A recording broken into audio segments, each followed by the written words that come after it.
to your first point, which was nutrient deficiencies. Our foods now, especially in America, I'm in New York City, just completely depleted of nutrients, which is why I supplement a lot.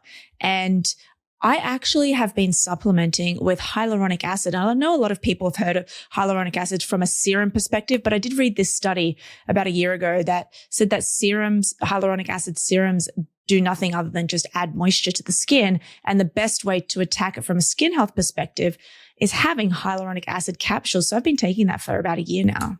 Yeah, and that's something I haven't seen yet. I know that there's a company that I work with, Peak Tea, and they've got a product and they talk about how ceramides are in that and things. I'm not sure 100% if there's going to be a direct correlation between the two, but it is definitely a very interesting fact because there's simple things like taking a collagen supplement that does appear to have a significant benefit on the skin.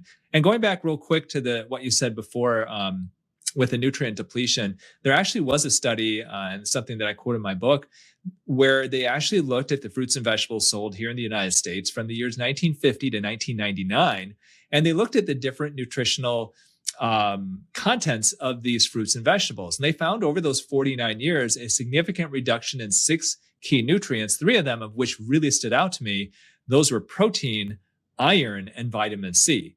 And so this was a study that ended way in 1999. So you're talking 25 years ago. And even then they were seeing that the soil is depleted and that the food that we're eating, let's say an apple that you eat today, is not as nutritious as it was, 25, 50 years ago or more.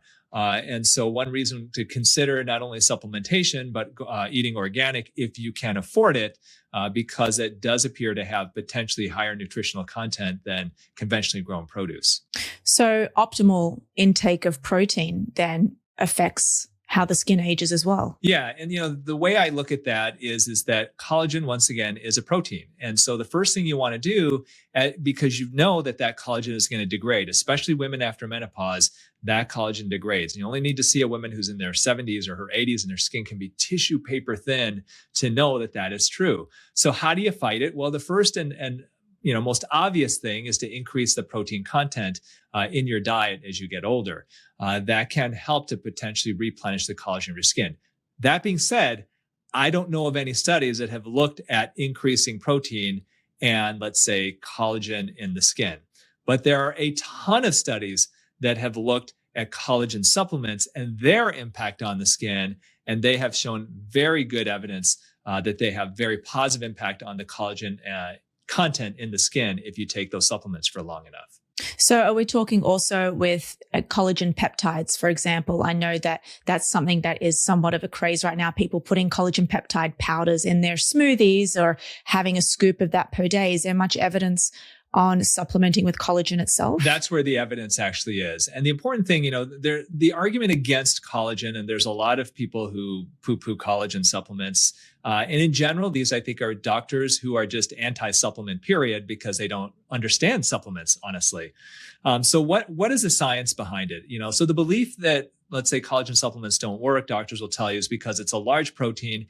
How do you even know that it gets digested? It's so big. And then it has to get digested. Then how do you know it makes it to your skin? Well, number one, we know it gets digested because good collagen supplements are made with hydrolyzed collagen peptides. Essentially, you take that large collagen protein and you break it down into individual amino acids and peptides, which are groups of small amounts of amino acids, and you make it bioavailable in that way. And so if you are looking for a good collagen supplement, you want to make sure it's hydrolyzed and, in general, collagen peptides, because once again, smaller proteins, easier to digest, easier to for it to actually go through our intestinal lining and to actually absorb it.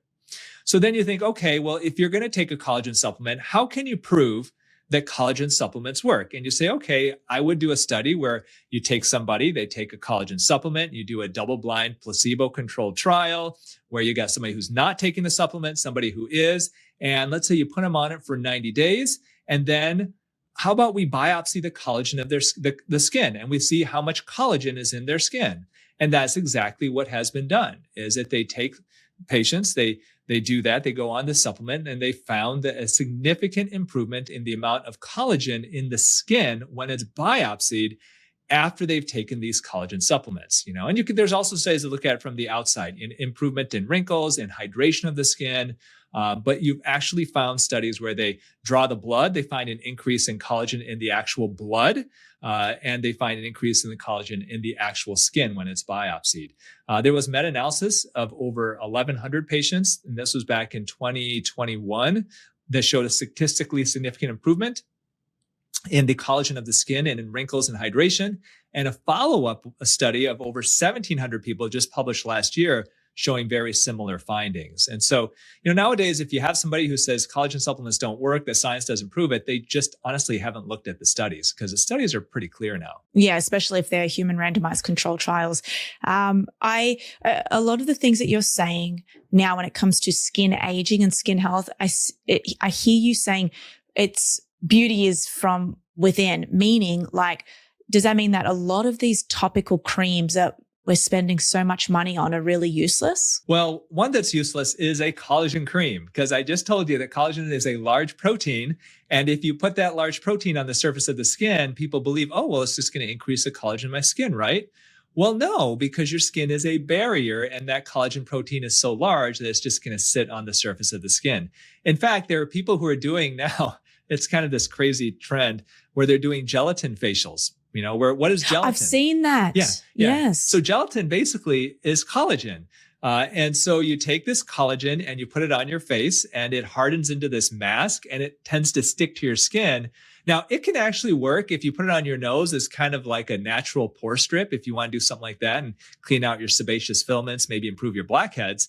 But there's no benefit to putting collagen on your skin, because it's just going to sit there. And that's one thing, definitely. Don't waste your money on collagen creams, because the collagen in it doesn't do anything. It just sits on the surface of your skin like a gelatin mask. Oh, I love that. Okay, so then let's go back to nutrients. What are some other nutrients that we should be making sure that we're having if we're not getting it from the diet?